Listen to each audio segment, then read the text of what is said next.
Don't we all really want to be a hero? Don't we all really want to look at life and see who it is we want to be and have a plan to get there? That's what today's guest, Brian Johnson, who's the CEO of Heroic Public Benefit Corporation and the author of Arete, Activate Your Heroic Potential. That's what he's going to talk about today on the Manlihood ManCast. Men, nobody but you can lead your family and yourself to greater things. Nobody but you can carve your path. It's time to rise up and be a man. Welcome to the Manlihood ManCast with Josh Hatcher.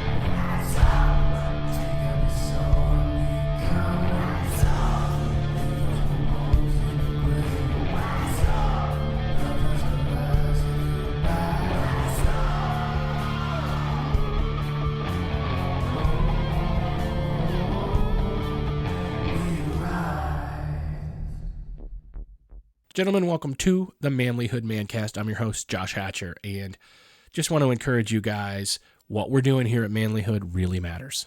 It really does. And so if this conversation today here, this interview, if this is something that helps you, that gives you some hope, that gives you some encouragement, and you can think of somebody else that would also get that encouragement, I want to ask you to do me the favor and do them the favor of sharing this with them. And in fact, I think it's going to be a favor for you. Share it with them and ask them, hey, how can we work on this together? Because that is really how we grow as men when we have those conversations with somebody. So find a guy that you want to have those conversations with, forward this episode to them, and let's start the conversation so that we can all become even better men. This is the Manlihood ManCast.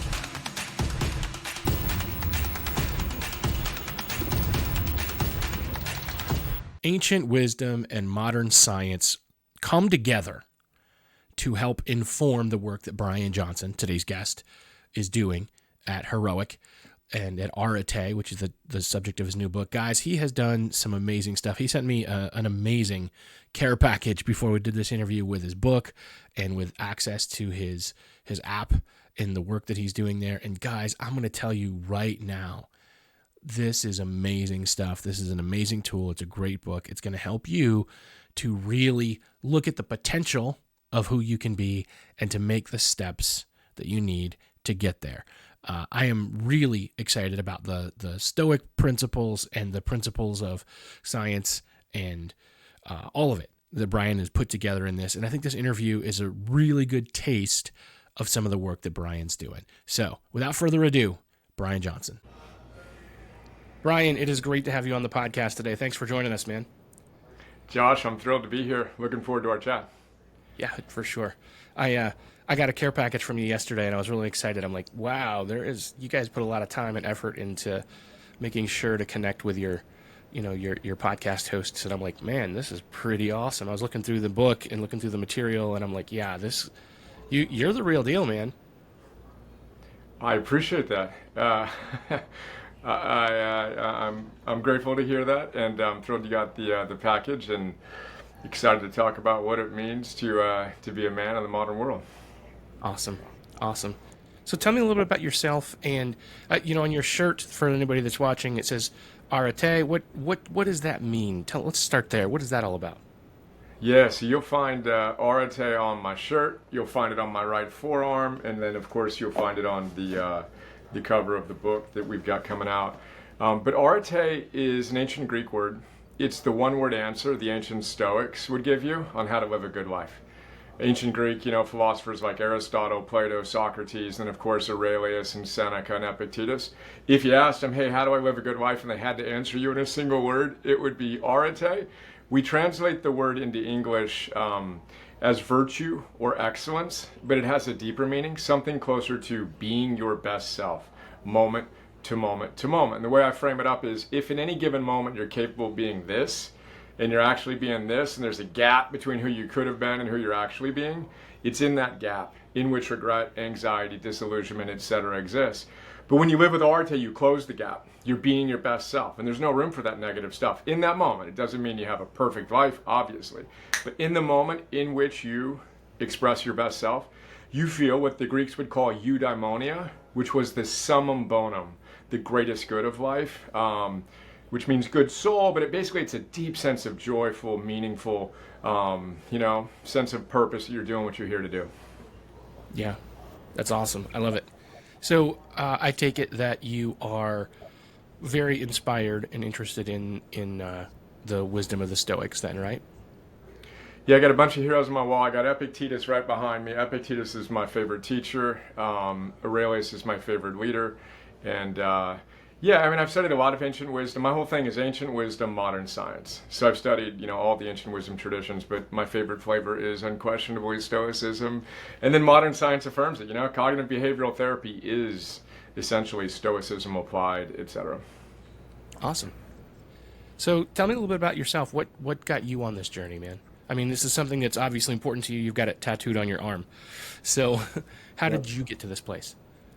There's kind of like the warm and fuzzy story of I've spent half of the last 25 years as a founder, CEO. I've built and sold 2 businesses and all the other things. And then when I wasn't doing that, I was reading and writing and teaching, and I was a philosopher, which is important, and we can talk about it. But my origin story involves being the youngest of 5 kids. My dad struggled with alcohol. His dad struggled with alcohol and ended his own life. I can kind of joke now that it looks like I lost both the genetic and the environmental lottery on that one. 25 years ago, I was thinking about ending my own life. Just couldn't figure out. I had none of this. First generation college student, lower middle class, blue collar family. My father worked in a grocery store. And I had the same intensity I have now, but none of the wisdom. And I definitely didn't want to do what I was told I needed to do after graduating from UCLA. And it was a tough time. And it was out of that suffering that I saw in my own family, and especially with us, in my father, my brother, who's 13 years older than me, same struggles as my dad. His dad, like breaking those generational cycles and trying to be, and my dad did his best. He was a good man, and just got overwhelmed, 5 kids, and just the grind. I can only imagine that. But I've just always had this desire to understand what it is that makes great people great. The truly historically significant figures that I admire, like an Abraham Lincoln, a Marcus Aurelius, an Eleanor Roosevelt, these individuals that I think showed up and gave their best. And that's evolved to try to understand that from a philosophical perspective. And again, integrate the ancient wisdom and modern science into practical tools that I use to kind of build the scaffolding in my own life.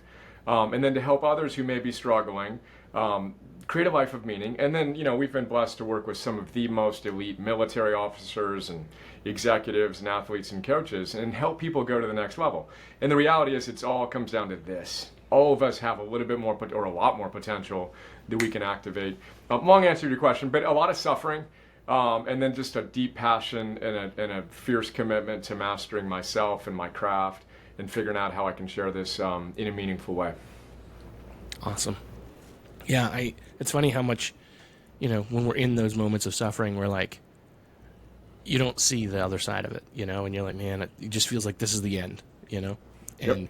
a lot of times that pain that we go through ends up being the very thing that fuels the good that ends up coming out, 100%. But this is the hero's journey. So the hero answers the call to adventure. They get a guide, they get buddies, they fight their dragons. They win, they learn, they win, they learn. Hopefully they come back transformed, and they bring that boon back. And it's your own suffering that becomes, when properly alchemized, I think the source of the deepest wisdom. The people I admire the most were the most humble, the most wise. They've suffered a lot, but yet they've fought through that, and they've come back with some lessons that they can share. And at the end of the day, that's kind of my fiercest commitment. And really just talking about men, dude, like I wish I could go back and help my dad, like how could I have reached him? And a big part of my work is I don't want to be that guy that's like the new agey woo-woo, hey, I'm the guru dude. It's no, how do we connect to people that wouldn't otherwise be into this stuff, and talk common sense, make it common practice, but lean into stuff that's just unassailably true, and you can feel the essence of it, and try to meet people where they're at, and then challenge them, to step up and to do what they're here to do. Yeah, there's a couple things you said in what you were just talking about that kind of brings up this question. So, you're talking about the hero's journey. I know you talk about, being heroic, and that's something that people want. But, and that appeals to that guy that's in the pit, right? You know, he's like, I want to be the hero. I'm tired of being the villain. I'm tired of being the damsel in distress, right? No guy wants to feel like the damsel in distress. You know, we want to be Not the the role hero we're in looking this. for. Right. We're wanting to be the hero in that story, or maybe even the guide, right? Because the Yep. guide is also a form of hero. So that's what we want to be in that story. But usually the guys that are actually the heroes are usually never the ones that are like, "Hey, I'm a hero." Yep. They're really humble, you know. What do you think that breakdown is? What's the difference there? Well, I think that's absolutely true. I mean, some of the guys I know who are most worthy of being described as that in the traditional sense are the ones who deflected. No. You know, I'm doing what I'm here to do, and that's right. But I like to redefine what the word hero means. So in ancient Greece, they came up with this word as well. The word hero doesn't mean killer of bad guys or tough guy. In ancient Greece, it meant protector. So a hero was a protector. They had strength for two. They did the hard work to have the strength for two. They weren't the victims complaining about things. They were the ones going to the sound of the gunfire, if you will, and trying to protect that which they love. And the hero's secret weapon was love. So that's the source of our strength. That's the source of our courage. So I think, there's the rah, check me out, kind of I'm heroic, and that's not what I'm talking about. I'm talking about my wife is more heroic than I am. Everybody gets to see me doing my thing because this is what I do.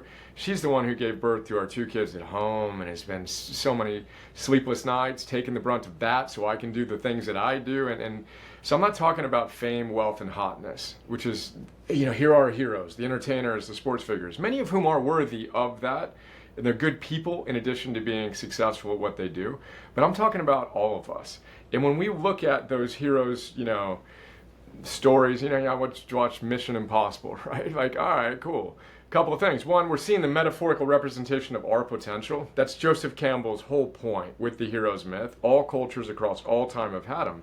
But you're just seeing your latent potential expressed metaphorically on the screen, which is a call to your own adventure to be that best self. And again, to the extent you're not answering that call, you're going to suffer, full stop.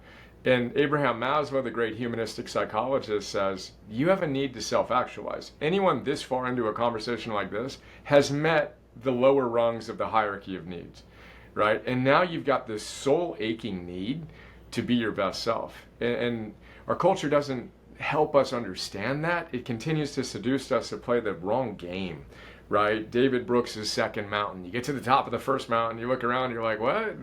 I don't feel fulfilled. So understanding what the ultimate game is, which is, in my mind, be your best, most heroic self, become a better person, deepen your relationships, and make a contribution, independent of how you're seen in the world, and Instagram followers and all that stuff. And getting that game right, I think, is what it's all about. And then things shift, then suddenly you reclaim some agency, you get some more hope, you figure out what you can do practically to be that man in this context that you aspire to be. It's hard, but it doesn't need to be as complicated as it's made to be, Yeah, dude, that's a really good insight on that. So let's break down that concept, right? So if it's the protector, the hero that we need to be, when you talked about the ancient Greek heroes, they did what they had to get to the place where they were able to be the hero, right? You just said they put in the work. What does that look like for Joe, who's listening to the podcast today? Yeah, I mean, just to frame it up, everything I do, so on this arm I've got Heroic, which is the name of our public benefit corporation. I've got a 25-year goal tattooed to my body. 51% of humanity flourishing by 2051 is the goal to which I've dedicated my life, inspired by a guy named Martin Seligman I admire. Everything I do comes down to 7 objectives. It's in the book. We've trained 10,000 people in our coach certification program, the app, which you've seen. Everything comes down to 7 objectives, in which I integrate ancient wisdom, modern science. So the first objective is you got to know the ultimate game. You've been seduced to play the wrong game. You got to know the ultimate game. We can talk about that more. The second objective is the practical answer. We start to answer how to play that practically. It's forging anti-fragile confidence.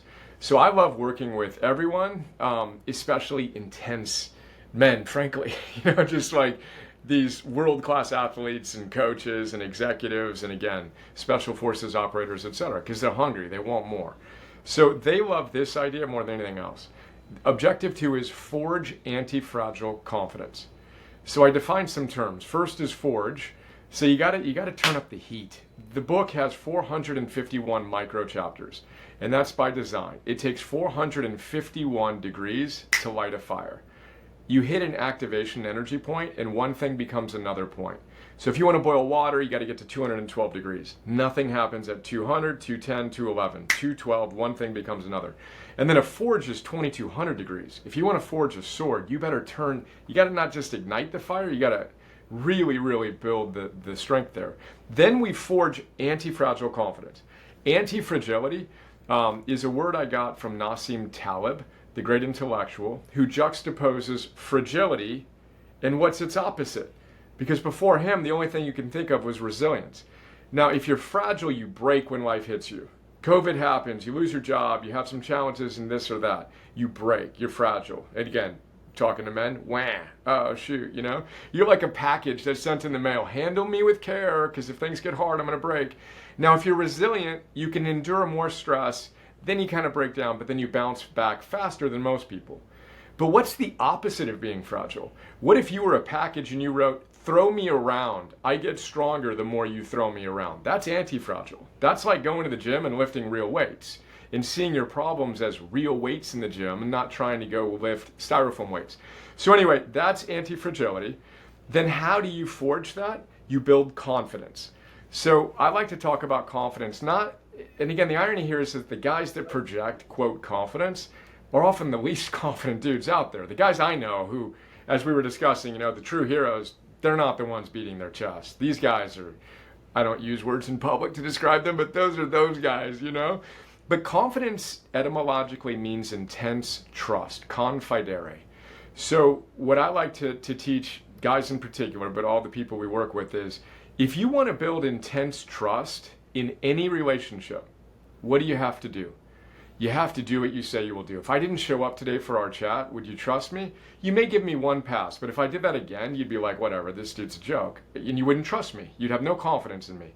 Now, if you say that you want to build a relationship with yourself and you want to have intense trust in yourself, and you say you're going to do X, Y, and Z, whether it's follow a nutrition protocol or movement training or get a certain amount of sleep or treat your kids a certain way and you don't, again, no one's perfect, but if you consistently don't do the things you say you will do, you won't have confidence, and you shouldn't have confidence. So, forging anti-fragile confidence, stated positively, when you get clear on who you are at your best, and we have systematic ways to help people get clarity on it, and then you do those things, you build confidence. And then my coach, to wrap it up, my coach is a guy named Phil Stutz, who's in the Netflix documentary with Jonah Hill called Stutz, which is fantastic. I've worked with him 400 one-on-one sessions, and in one of the first sessions, he complimented me on emotional stamina. He said, you got a lot of emotional stamina. I said, I have no idea what that is, but that sounds awesome. Next session, what's emotional stamina, and how do I build more of it? He says, emotional stamina, what I now call anti-fragile confidence, is your ability to endure stress and challenge and chaos and uncertainty. And the way you build emotional stamina or anti-fragile confidence is this. The worse you feel, the more you're getting knocked around, the more committed you are to your protocol.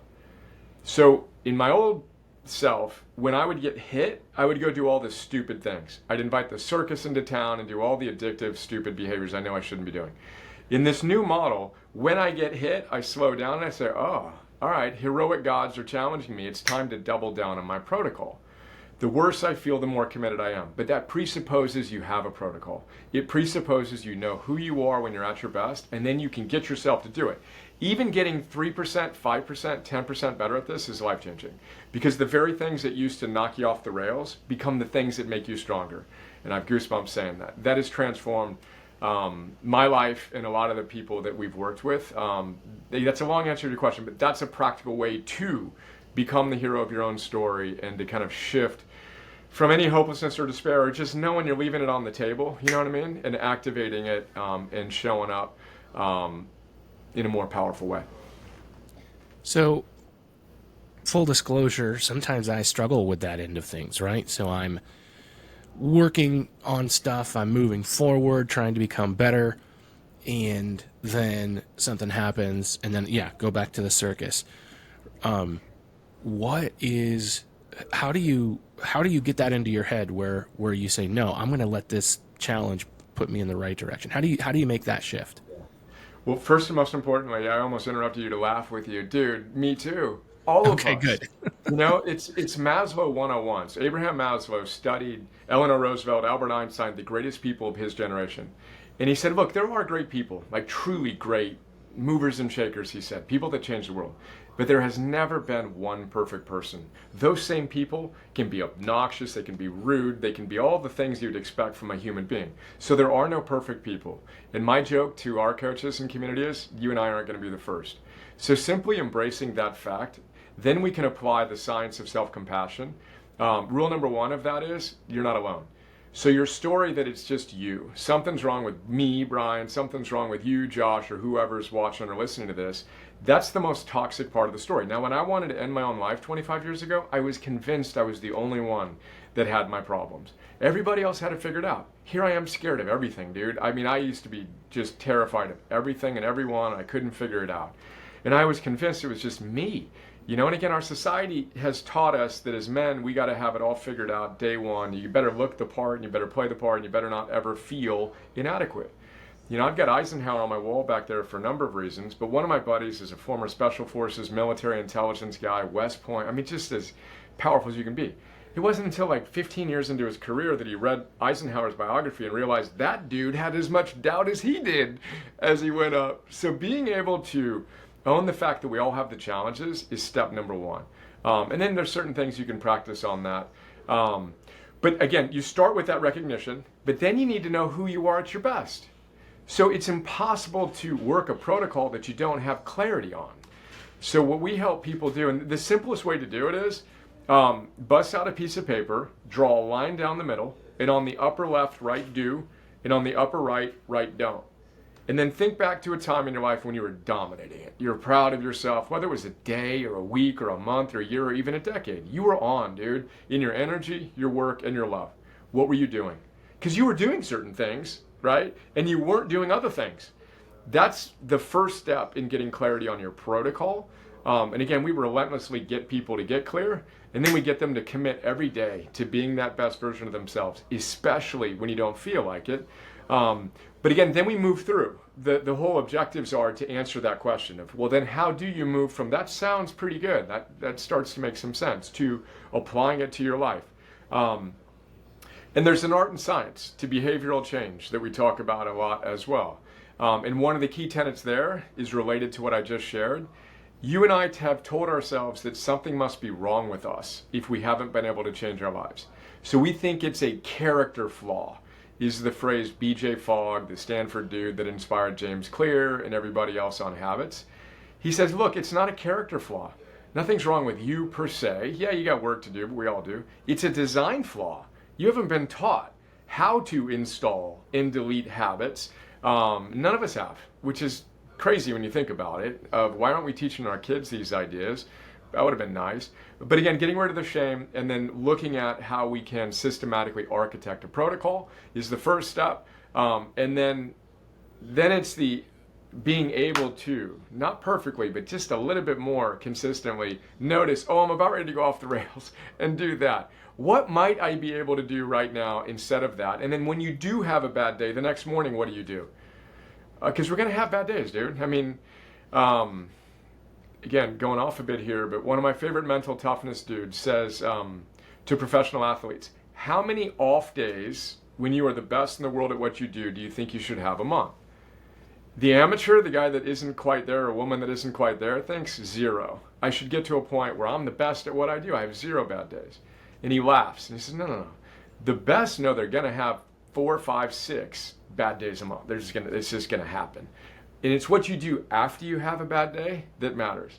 How quickly can you bounce back? Can you make the day after the day that you kind of let yourself down, which is going to happen, the best day? I call those rebound days. And again, that's another practical way to start doing these things. I'm saying a ton, but those are some of the ideas that arise. You talked about 3 areas. There was energy and love, and another. Tell me about that kind of breakdown of life. I love it, dude. Your questions are, I don't know if you're intending to, but you're walking through the objectives in the book. So first objective is know the game. Be the hero of your own story. Second objective is it's supposed to be hard. Forge anti-fragile confidence. The third objective is optimize your big three. So we call the big three energy, work, and love. And I kind of integrate Stephen Covey, Tony Robbins, and Sigmund Freud said a good life comes down to two things. If you can get your work and your love right, you're I like to say 80% there or so. But if your energy sucks and you have a hard time getting out of bed because of poor lifestyle choices, good luck showing up really powerfully in your work and your love. So that's our big three: energy, work, and love. And I take that same do, don't exercise, and then I'd have you bust out 3 more pieces of paper. Now I want to know, when you were at your energetic best, the most fit, vitalized, energized version of you, what did you do? What did you not do? How about the most productive? Do, don't. How about the most connected to your spouse if you have one, kids if you have them, friends, colleagues? Do, don't. And again, then we take one layer deeper in articulating this. But energy, work, and love, we come back to, all the time in the work to kind of simplify self-development, because it's easy to get overwhelmed. You get fired up from a conversation like this, or you're walking on fire or whatever, and you're like, yeah, but the old me would be like, Tony Robbins had categories of improvement. Stephen Covey had roles and goals. All the roles that you have in your life, all the goals you have. I just found myself overwhelmed. So I've tried to simplify everything into concrete things. You can wrap your brain around and go, oh yeah, I can do that. So for example, I'm in bed for 8 to 9 plus hours a night. That's my secret weapon, is sleep. I used to not get good sleep. I used to eat horribly. I used to rarely move my body. Very basic things that I have a checklist for my life, which is another way to frame up a protocol. And the way I describe that is, you would never get on a plane with a pilot who didn't go through a checklist. You just never do that, right? Well, you may not know that surgical teams that have checklists that are super basic. They say their first name, they talk about the body part they're going to work on, basic stuff. Surgeons that have checklists kill 47% less people than surgical teams that don't. So my thing is, dude, if you don't want to kill today, you want to make today a great day, have a simple checklist. Have a few things that you know you do when you're at your best: energy, work, and love. And then my playful challenge to our community is, good luck having a really bad day and or a series of bad days if you do those simple things. Because those are the first things to go the moment life gets hard. But if you can look down, and we built an app that does this. This is the entire app. Well, it's not the entire app, but it's a big part of the app. Of, oh, this is me at my best. This is what I do. Boom. Today's the day that I'm going to do it. Again, especially when I don't feel like it, things start fundamentally and permanently changing. Yeah, that's why I really appreciate the app. I've built similar systems for myself in the past, and when I was at my best, right, that's how I did it, is by going through those steps, and then you fall off the wagon and you got to get back on. But that's it. But if you've done it, but this is what's exciting, because if you've done it, you can do it again. And then what we need to do is quit giving away our gains. So Josh Waitzkin, The Art of Learning is his book, and he's a world champion. He was a chess prodigy. Bobby Fischer, Searching for Bobby Fischer was based off of him, and then he became a martial arts world champion. But he says you got to make your prior best your new baseline. So you can't give away your gains. Once you've figured out what works for you, lock it in. And you can't, people want to be able to take a day off. Oh, well, the day becomes 2, and then 2 becomes 3. Then you forget what you did.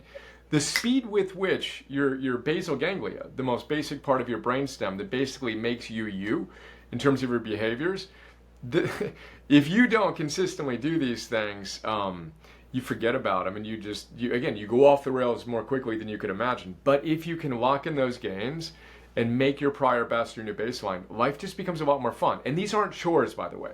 These aren't, oh shoot, here I am listening to Brian and Josh, and I got to go do all these stupid things. No. These are gifts you're giving to yourself, where you make the connection that if I do this, then I feel like that. I like feeling like that. And again, a source of my power is I don't like feeling like I want to end my life. Been there, done that, check the box. And the things that I was doing, if I did those things, I'd feel the same way.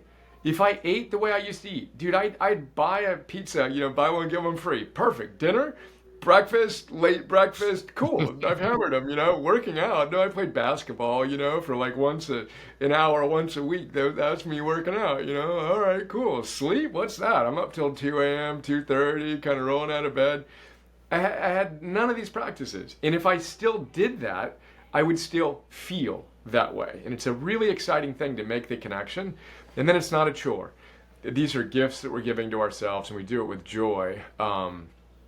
And again, that's what people I admire, which tend to be like, happen to have some friends who Navy SEALs and these guys, super humble, but every day they're earning their trident is their commitment. And that's the humility with the wisdom and the discipline that I aspire to embody. That again, this is the ancient Greek and Roman Stoic ideal.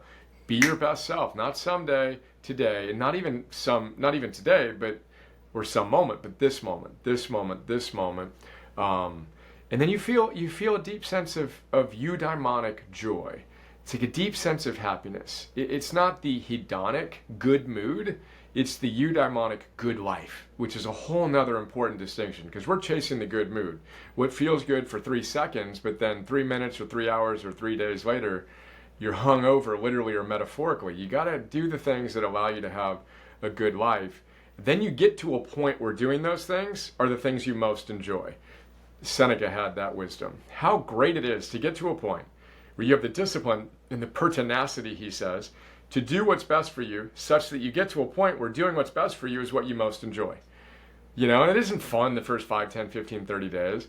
But again, something happens where you're like, oh, okay, cool. That's wisdom, discipline, embodied.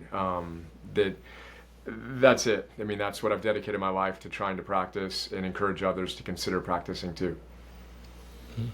Excellent. Yeah, that idea that, I like that you draw that distinction between that, I want to feel good right now versus I'm going to feel good or I'm going to be good, right? The feel good versus be good, that's a big difference, Yeah, and they go together though, because the thing is, you can feel good in a moment and you're not being good and you're going to have to pay for that one on the other side. Or you can actually do the thing that you know is right for you, and you get to a point where that actually feels good. So me, I sit and I'll meditate for anywhere from 11 to 30 to whatever, 60 minutes, depending on the bubble wrap I have around me. These days it's shorter, But I used to not like that. Now I'm like, oh shoot, I know what it does for me. The clarity that I have, and turning my electronics off at night, getting a good night of sleep. I like showing up. I like creating at a really high level. So I don't need to stay up binge watching Netflix, or doing the things I used to do. I'm not pretending like I didn't used to be that guy. But now it's like, it's so clear to me that, yeah, if I do that, then I feel like this the next day. I don't like feeling like that. I do like feeling like this, and I've got something that drives me. Therefore, again, the paradox here is you get to a point where doing the right thing is truly what you most enjoy. And you get both. You get the good life and you feel good while you're doing it. Otherwise, you're just making bad trades and burning yourself out and kind of consistently letting yourself down. And a part of you knows, you know what I mean? Each time that, no, fell short. At the end of those days is when we want to numb ourselves. And we've all got our numbing agents, But the solution is simple. Step forward. Do your best. Close that gap, etc. Simple but not easy, I should emphasize. Right. I think we are in a culture that has encouraged the chase of the dopamine hit, right? Where it's like, if I do this small thing, it's going to give me a quick hit of dopamine. But what people don't realize is, like, when you set a small goal and accomplish it, that's a better, longer lasting and more effective hit of dopamine. And if you've squandered it all on TikTok, then the dopamine isn't there when you need it, if you haven't used it the right way, 100%. And again, this is one of the ways we built the app with one of the best product development companies in the world. They helped craft Tinder's swipe left, swipe right. They built Slack, Tinder, Uber Eats, other companies like that. But we have this target swipe that is when you do the thing you said you would do and you built that trust. That's just a tiny little splash of dopamine, but just giving yourself that hit for doing the right thing and building your self-image, the little moments of celebration of that's like me. To say, I'm going to do this, I did it, and just forging that anti-fragile confidence and the identity and the self-image of the guy that you aspire to be. And yeah, typically that is withdrawn in the wrong areas vis-a-vis Right. TikTok, Instagram, whatever it is that your preferred flavor.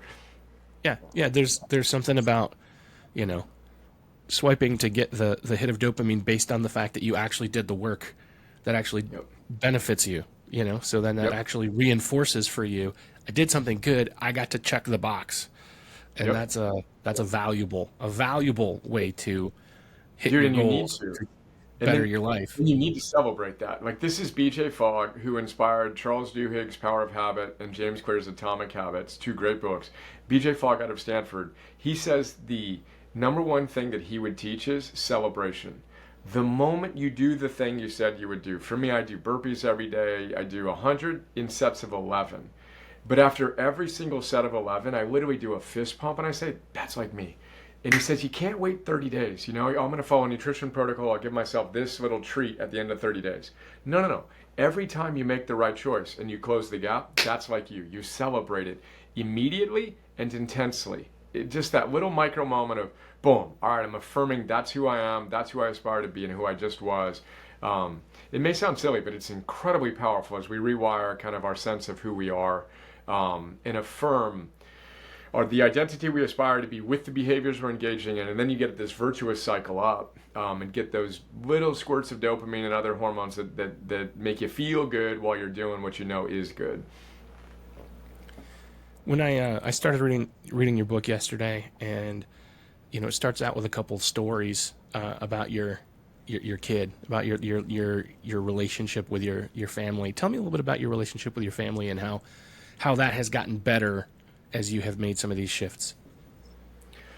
Yeah, so married to a wonderful woman, been together almost 17 years, 11-year-old son, 6-year-old kid. And I will be really clear, if you brought my wife in here right now, we'd have a very candid conversation about all the opportunities for Brian to become a better man. Even this morning, a little snippy at one another. Let's go. Wives are always So, that way, aren't they? They're like you think you're a B plus, and she's always a C. Always. Not a oh C, my maybe not a goodness. C minus. You know, you're passing, right? Always, every wife, all the time. So I love it. And again, so to be clear, this energy and work are very easy for me. Showing up as the man I aspire to be in my relationship with my wife and with my kids is by far the biggest challenge. I'm proud of who I am and how I've made strides from where my dad was, and he made strides from where his dad was. Um, but love my kids. Biggest challenge, you know, is to be the exemplar and to the word parent means to bring forth. I'm kind of an etymology nerd, right? So to parent means to bring forth. So I'm fiercely committed to bringing forth the best in my kids, and of course in myself and in everyone that we serve. But yeah, I use you know, our kids are crazy, dude. Like in terms of what they know relative to what I knew growing up, fixed mindset versus growth mindset, the value of mistakes. There's a certain level of fearlessness in approaching life that's just, it's a beautiful thing. But I use my son's passion for chess as a context to teach some of these ideas. And in the beginning of the book, I'm like, I had written the entire book, but at Arete, you know, like how do you kick that off? You know, how do you introduce people to this idea? And it turned out that my son was facing a challenge, didn't want to do something. The morning I was like right at the final phase of the book, and it became the perfect way to kind of introduce these ideas that I talked about of closing the gap. When his little whiny voice came in and he didn't want to do something he knew he really wanted to do. Um, but yeah, that's a non-answer to your question. But family's super important to me, and in the men I work with, especially the insanely high performers, this is where they most change their lives. You know, the energy, of course, we've got different challenges. The work, we got different challenges. But figuring out how to operationalize love is something that I'm committed to and proud of the strides that we've made in helping the men we serve. Yeah, I know that a lot of people, I've said this before, and then I'll get pushback. I'll say, you know, love is hard work. Marriage is hard work. Parenting is hard work. And, you know, especially when it comes to that romantic relationship, people are always like, if it's work, I don't want it. It should be just love. And I'm like, you have no idea what love is, man. Like, Yep. it is work. It is hard, and you have to put into it or you don't get anything out of it. And I think it's hard for people to recognize and understand that it's not just the feeling of love. Like, it's an action, and it's something you have to develop. In the same way you've got to work out to be healthy, you've got to work out your relationships with people, you know? Dude, 100%. The frame that I think it was Leo Buscaglia who wrote a book called Love. He said it's easy to fall in love. It's an entirely different thing to stand in love. And it is hard work. And this is part of the second objective. We've been seduced to play the wrong game. And then even more perniciously, we've been seduced that it should be easy. And so if it isn't quick, if it isn't easy, and again, every single thing in our culture is seducing us with this, get it quick, get this, get that. And then, if we don't get it, then something's wrong with us, and then we just give up. But it's anything, and this is so obvious to say out loud, but anything that's worth having is going to take effort to achieve. And if we can reframe it and say, of course I'm going to have to work. I love your metaphor of you have to go to the relationship gym if you want to get strong. You have to be willing to tolerate that pain, that uncertainty, and do the hard work to forge great relationships. Nothing's harder than that. It's hard enough for me to have a good relationship with myself. Then I bring my wife in. All right, cool. That became infinitely more challenging. Now I've got 2 kids. Oh, wait. Then I'm running the business and I'm doing this and I'm doing that. Wow, good luck. Throw your arms up. But that's when we get to the basic core fundamentals. You control the controllables. You get your consciousness right such that you're in a position to show up better and better. But yeah, there's nothing more challenging in my life. Yeah. And the human beings with whom I adore and with whom I interact on a daily basis. All right, let's go. Put your philosophy into practice. Yeah, for sure. So, as our podcast is definitely for men, helping men to become even better men, which I say all the time because I don't want to imply that being a man is bad, which our culture loves to say these days. I think of the quote from Thoreau, who talked about men who lead lives of quiet desperation. What do you see when you hear that, and when you look at the state of manhood around the world and in people's lives? Like what do you think? Do you think that that what you're doing is the kind of answers that people need for that? I mean, look, our culture is literally and metaphorically sick. So Krishnamurti back in the day said, it's no measure of health to be well adjusted to a profoundly sick society. So I think we need to step back, look at what everyone's doing. And as Mark Twain says, anytime he finds himself on the side of the majority, he pauses and reflects. Usually not a good idea. So I think it takes something heroic, something iconoclastic to step back and say, but wait. Just because everybody's doing it doesn't mean that I should be doing it. And I think, to your point, we're just in a very interesting time. There's so many things going on. Just when you thought the world couldn't get worse, the last 45 days happened as we're recording. We need strong human beings. We need strong men. And I believe we need men grounded in virtue, living with wisdom, with discipline, with love, with courage, with gratitude, with hope, with curiosity, with zest, and with humility, yet also that integrated masculinity, if you will, and ambition, and just a vision for how we can create a better world. And then again, doing the hard work to create that strength so we can actually show up powerfully. I don't think there's ever been a time where we needed powerful human beings and powerful men and leaders than right now. I mean, that full stop. This is it's a historically significant moment. And I think each of us stepping up and showing up in our own grounded, calm, confident, energized and tranquil way to make a difference is paramount. Full stop. Like it's. And again, quit looking outside yourself. You're the one we've been waiting for, is kind of the essence of my work is. No. You're the hero we've been waiting for. We've said it a million times, but it's hard work. And do it. Perfect. That's what you're here to do. Be that radiant exemplar. Most men, frankly, if I had to guess, 80% of us are struggling in one way or another with anxiety, depression, etc. And all of us do on a spectrum of more or less catastrophic or impactful. But I think that desperation can be represented in those lines we drew. If you're capable of being this, there's a part of you that knows what you're capable of being in any given moment. And if you're actually being this, boom, in that moment, no, I know I could have done it. You do that enough times. And Maslow talked about this too. He said you can step forward into growth or back into safety. Forward into growth, back into safety. I call it +1, -1, +1, -1. Now, at the end of the day in which you went backwards when you could have gone forwards, Maslow again says there's a part of your consciousness where every single deviation from your potential makes an imprint in your consciousness. And that, in aggregate, leads to a life of quiet desperation. but it doesn't need to. And the exciting thing is right now, and one of the metaphors spiritual teachers use is the moment you flip on the light in a room, it's lit. Boom, the light's there. The moment you close the gap, boom, you've been your best self. You will feel better in the moment in which you, boom. And my best days now are the days when the old me would have gone off the rails. And they're not great days now. Like if I'm not feeling it and it's just whatever, and I literally just need to force myself to go do the stupidest things or not do the really stupid things, there's a sense of like deep confidence. And again, I'm not saying I'm a rock star and all those. There's always a high and a low, you know what I mean? But those are the days where I know that I did what I needed to do at the best I could that day, you know? But that's how I think we close the gap so we can get rid of that quiet desperation. Now, when you flip the switch, the light's on, but the reality is you may have some cleanup to do, you know, whether that's in your health or your work or your finances or your relationships, but then go get to work.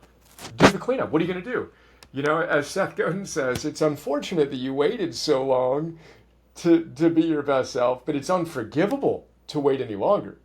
You know, JFK, best time to plant a tree was 20 years ago. Second best time is right now, get to work. That you need to understand that and then feel the urgency to show up and act like you mean it, you know?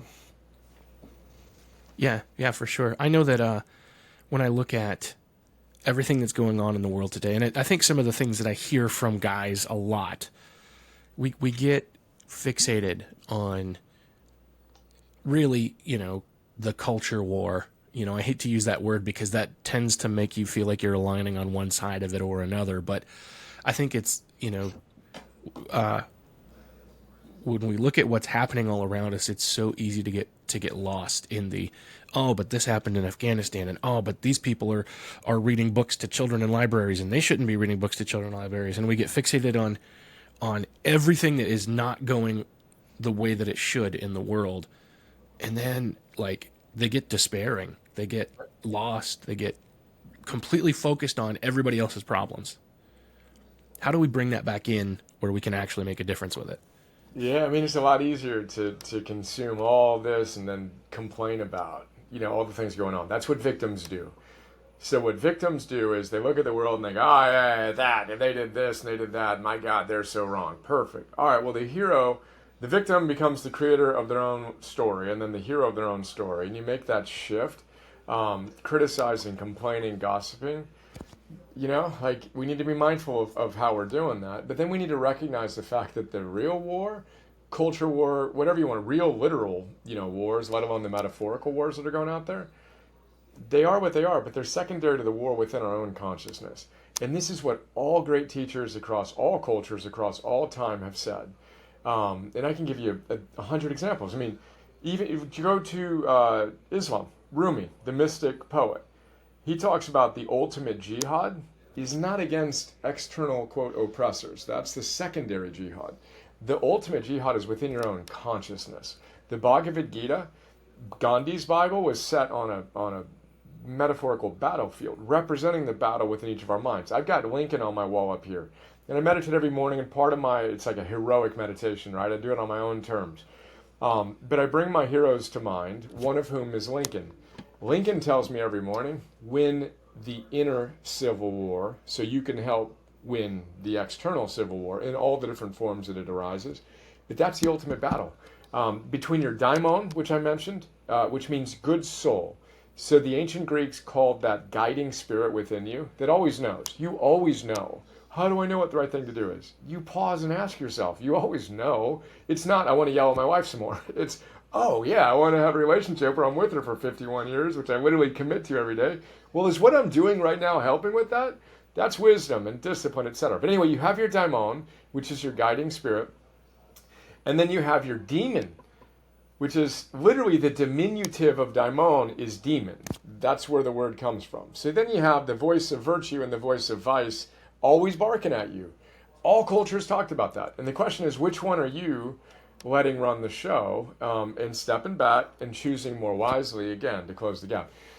But yeah, it's I don't know. It's a 2,500-year-old challenge, A. B, it's amplified at a degree that's historically significant. I mean, I believe that right now, this moment, when you look back on it in 500 years, is a moment. And it demands that we step up. And I dedicate the book to the individual reading it, who's the hero we're waiting for, to my wife and my kids, and then to the reader and their kids, if they have it. I mean, this is, I think, the most important work.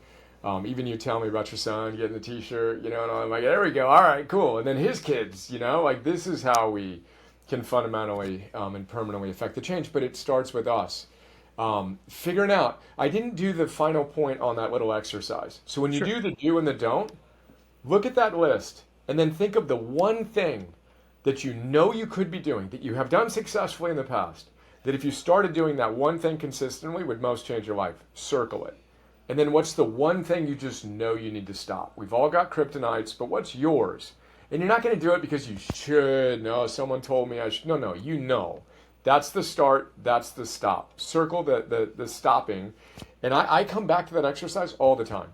Anytime I'm feeling a little wobbly, or more often these days I want to go next level, I come back to that. All right, where do I need to turn it up even more, But that number one start, number one stop, I have found to be a really practical kind of centering tool to get to work on what I've decided is most important, and move through that despair, become who I believe I'm capable of, and frankly, it's at the end of the day for me, it's a moral thing. I feel called to feel blessed to be here and to have the opportunity to do what I do, and it's like finding that strength in something bigger than myself, and then doing it, especially when I don't feel like it, for my kids, my wife, even us right now. I think we're doing important stuff, and we're blessed to be in a position to be in dialogue, sharing this conversation, and I think we need to step up and be the change we want to see now.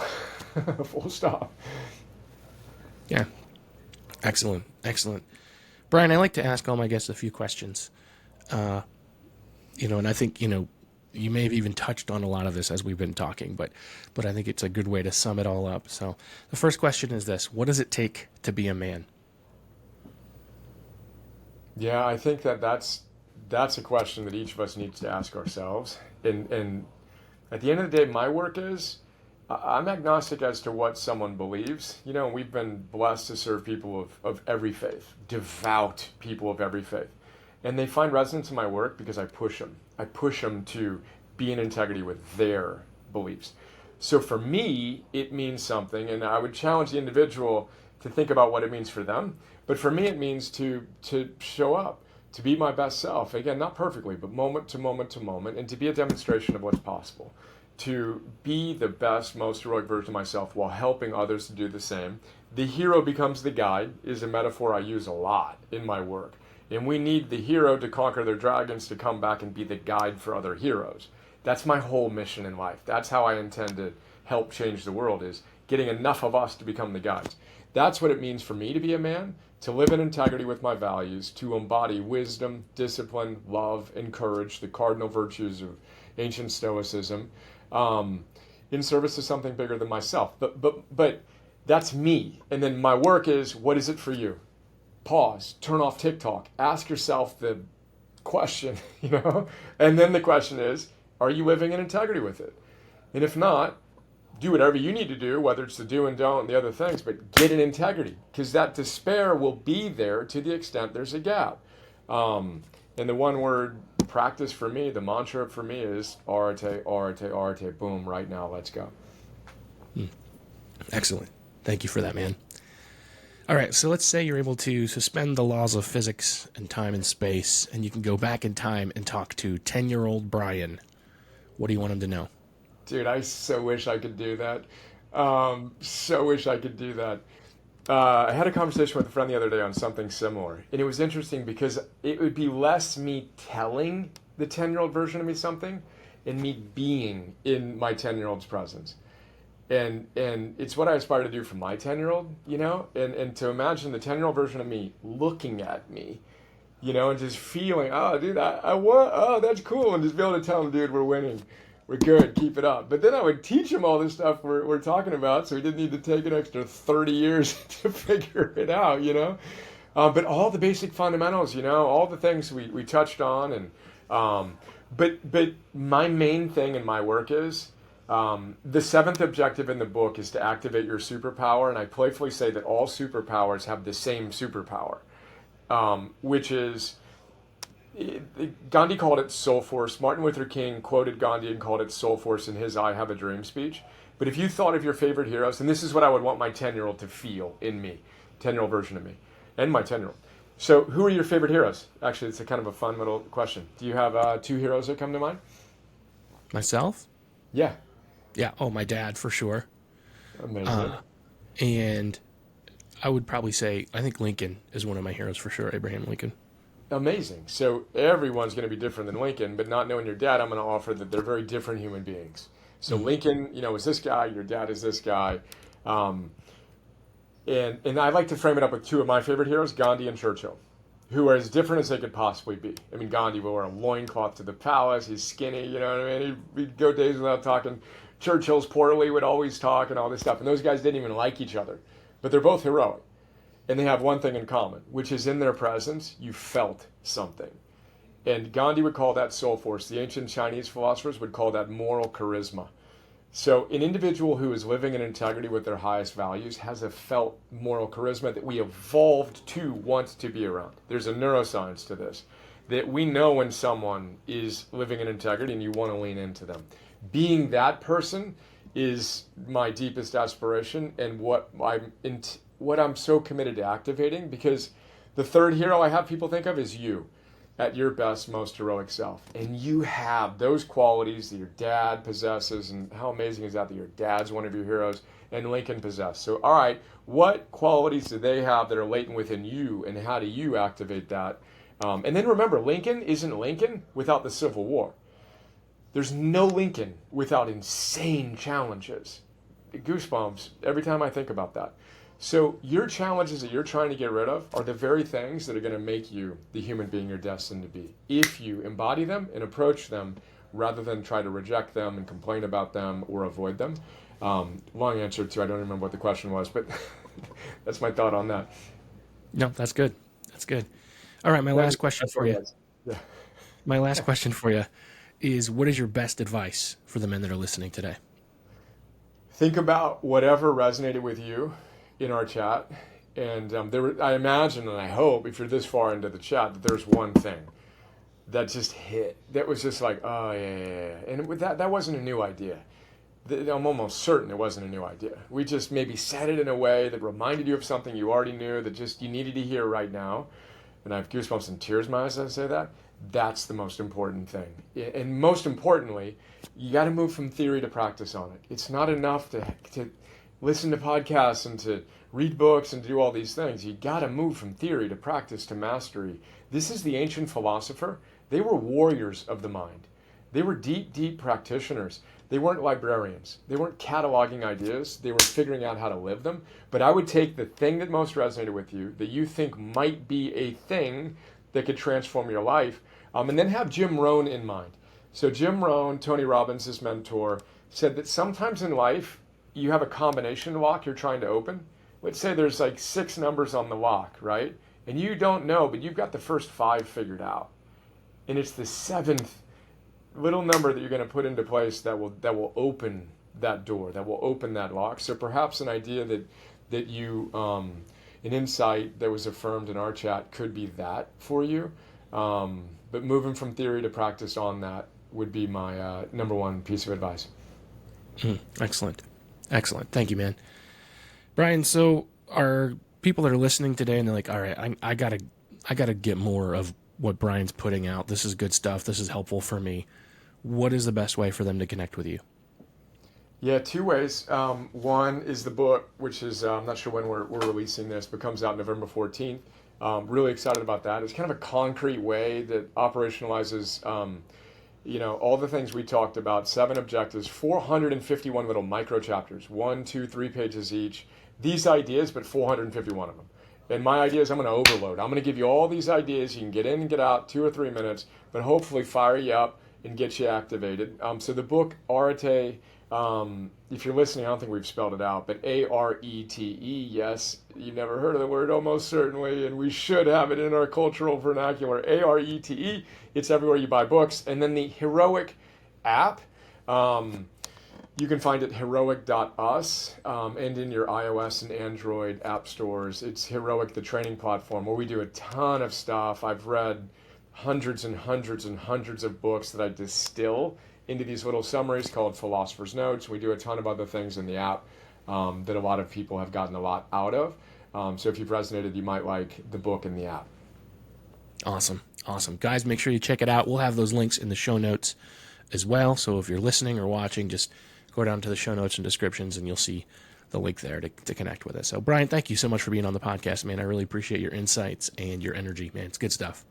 Josh, I appreciate you, the work you're doing for men, more important than ever. Thank you.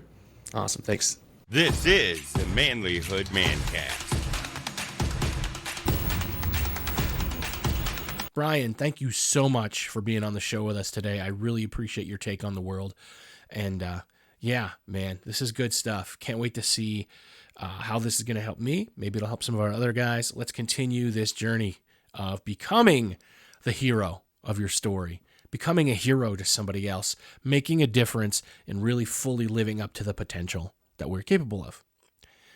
Guys, if you want to discuss this, if you want to get connected, we've got a place where men help men become better, where we help each other level up, where we encourage each other, where we build each other up and not tear each other down. And that's the Manlihood Man Cave, which is our private Facebook group. We try not to have a lot of rules, but the main rule is just don't be a jerk. If you can do that and you can encourage each other, then join the group. We'd love to have you. Again, guys, share this episode with somebody if you think it's going to help them. I really appreciate you guys tuning in. Manlyhood and becoming a better man is something that we all need to strive for, and we need to help others do as well.